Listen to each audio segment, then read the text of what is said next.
So I'm Chris, I'm the founder of the Digital Inc., which is a marketing agency that focuses on print software, print automation, etc. Okay. All things print. All things print, but you've got several hats, haven't you? There's more things. I have for this trip, yeah. So I've come here representing Sheet for Brains, which is a mental health and wellness organisation we set up for the industry. Basically, print stuff. It's a tough market, okay, but also life stuff as well. So. So we're raising awareness for that. That's one thing. Print Island. I'm one of the presenters on Print Island, the software segment. So I've been here for the media day as one of the Printing United Allstars, working with the OEMs and the software vendors to hear about their new products and services and how we can elevate them through our media channels. So that's a lot of hats to be wearing, but it's something you've sort of developed fairly quickly in a way, haven't you? Yeah, maybe. I think I've been fortunate over the last 10 years working in web to print with Infigo and the guys there, that you become accustomed and sort of aware of all the different facets that make the industry as good as it is and what success looks like. So I think what's happened is once these opportunities came up, they came very fast because the groundwork had already been laid over the last couple of years. Question, I mean, why is that? What is the importance of software to the print world? I mean, to be quite honest, without software there is no industry now. We take the purchase of the press very seriously, mainly because of the value of the machinery, but actually that press is in effect useless if it hasn't got the right software or the right energy or marketing behind it to drive the jobs. I recently spent some time with HP in Alberetta, in Atlanta, and one of the things we were discussing with their software teams was the education around the importance when you buy a press, also how important the software is that runs that press. So I guess you could say it's future-proofing. Being an advocate for the change, for the mindset, the adoption is only going to help the PSP with the longevity of success. Okay, so what is it that Digital Inc., what's your service you offer to these companies? Yes, we're predominantly a marketing agency, really, old-fashioned marketing you could say, but we look at things from a point of view of providing go-to-market strategies, whether it's B2B or B2C. We look at working with partners within the workflow, making sure that everything's connected and works well. How do we do that? Well, we have a professional services team. We partner with a company called Smart Elephant. They work in web to print storefronts, they work on product builds, they do a lot of app installations, APIs. So we add the strategy, we add the creative, we add the go-to-market energy. One of our clients actually is a trade show, and we're also delivering their trade show for them at the moment in Dubai. I think ultimately what we look at is the product and then really sort of selling the solution. And sometimes that can be services, sometimes that could be something like technical. It depends on the scenario, really. Yeah, so but the communication as well and the branding. The core of the whole process, but actually that's not enough. You know, it's not enough just to create a nice looking storefront or a marketing campaign. That's not enough. You need to do a bit more than that. We get pulled into a lot of AI conversations, which are becoming, some are quite tedious. And then that's when we lean on our technical partners and our sister company, Smart Elephant, who help out with a lot of the technical side there. Yeah, I mean, you describe yourself as a marketing consultant, but actually it's a lot more than that, isn't it? Yeah, I think of marketing as communications or PR. Yeah, I'd say it's more kind of technical marketing, really. We're looking at, generally the main driver is driving sales, leads to sales. That's what we're trying to do. But you can't do that now just with making something creative that looks pretty, looks great. It has to be more than that. You have to think further. And working in software, one of the biggest challenges is selling something that's not tangible to people you're trying to re-educate into understanding the importance of software. So you have to become a bit technical to understand what it is you're trying to sell first, and then sell the ROI. So how are you doing that? How are you? I mean, you mentioned HP and your exhibition company you work with. I mean, how do people reach out to you? How do you reach out to people to start working with them? Yeah, with digitalinc.co, that's our website. We're a FESPA member. We're part of the IPIA. We believe in organisations. We support D-Scoop through our work through the Sheet for Brains. Get me on LinkedIn, that's the best place to get us. we're always open to a conversation. Yeah, I mean, what's your sort of message to people to say, what's the sort of situation someone's going to be in? Yeah. To think, right, I'm going to need digital ink to come and sort me out? I think first and foremost is, is the sales funnel healthy? Yeah. That would be the primary question to ask internally. Are you getting the right kind of leads, the right kind of interest? Do you have a new product you want to take to market? And I think then secondly, going on to the professional services piece, are you using your software or your web to print software, your print on demand, are you using that correctly? Yeah.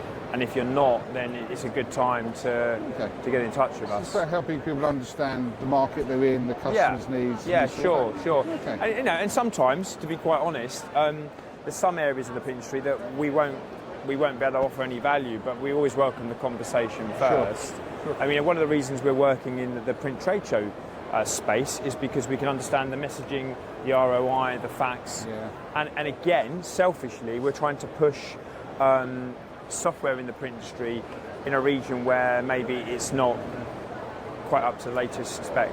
That makes sense. I mean, an exhibition is doing part of the job you want to do, but they need to understand how they can make that work for lots of different companies. I mean, you're developing quite a high profile. You're doing lots of presentations.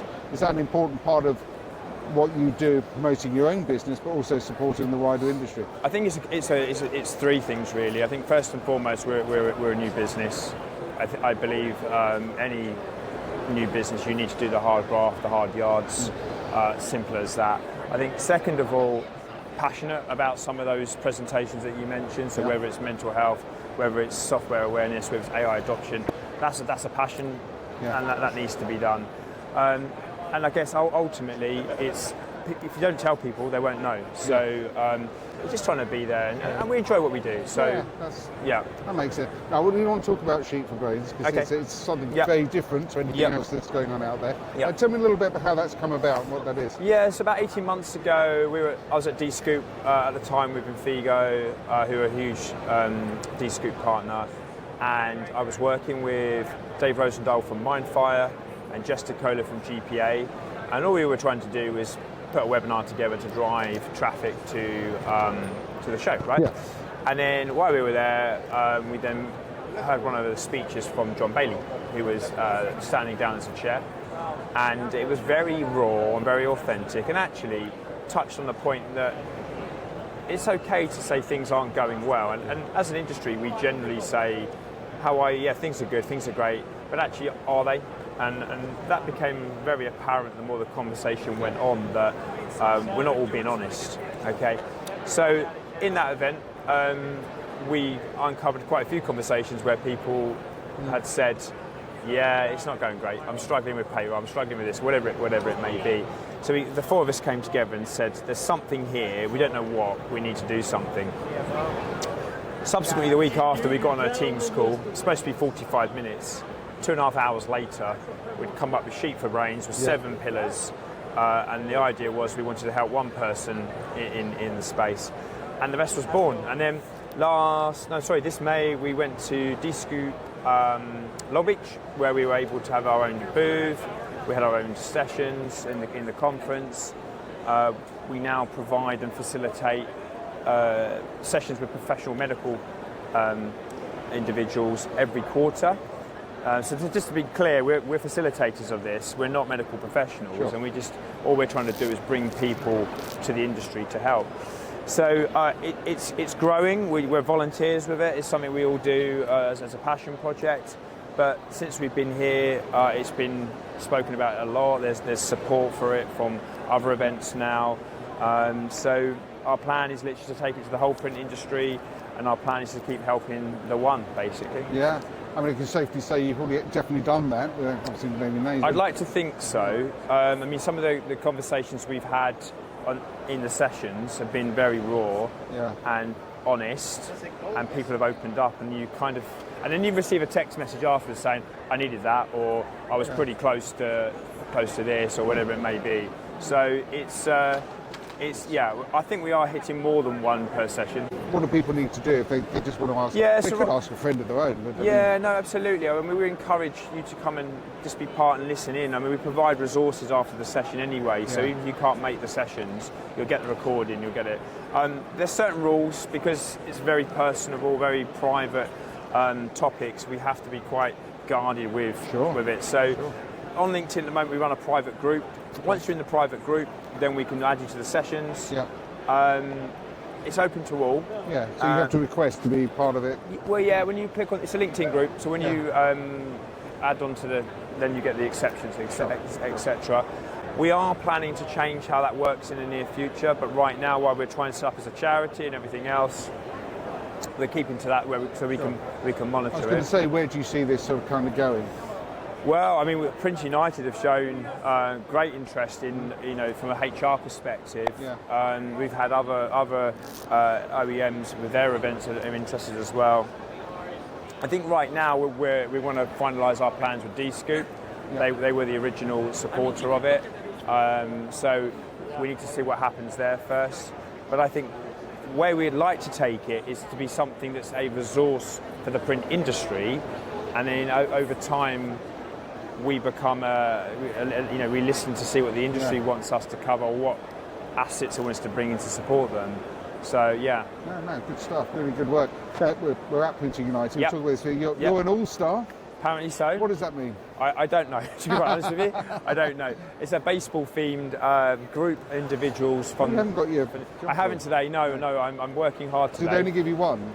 No, yes, they did. Well, you can't wear it every day. Yeah, it was sweaty. Yeah, exactly. We're in Florida, right? So, basically, we're a collection of individuals from the industry.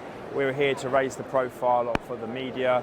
We're here to help the OEMs and the exhibitors here get their products there. I think you were part of the media day, but get their products and inventions over to us so we can help promote them.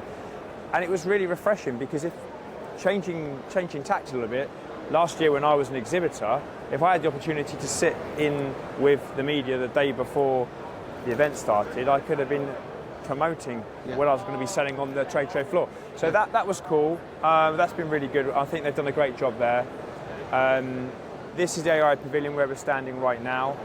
We had a couple of clients who are working here.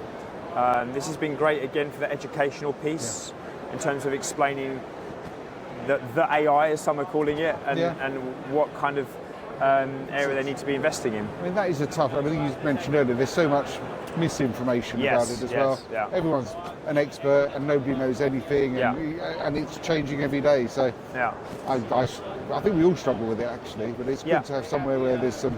How are you going to make the most of the situation, really? And I think it is a struggle, and I think there is misinformation, and I think there's so many who use the phrase charlatans out there who are saying they're AI consultants. So we need to trust the likes of PRINTING United, your D-Scoops, to give us the experts who can guide us with the right information. But the key thing is not to ignore it, is to try and get to events like this and learn. Sure. And I guess it must be an important part of what you, going back all the way back to Digital Ink. I mean, there's a lot of, I don't fully understand, but I'm sure there's a large element where you've got to help with that. Yeah, you're spot on. That's why we merged with Smart Elephant, because they bring that AI intelligence into our marketing. So first and foremost, the amount of data we have access to now is frightening, and that only benefits the customer. But if you add in the marketing intelligence with AI development plus the professional services, then you've then got a turnkey solution for digital marketing in print. Good stuff. Well, look, it's been a pleasure catching up with you. Thank you. There you go. Thanks a lot, Chris. Thank you so much.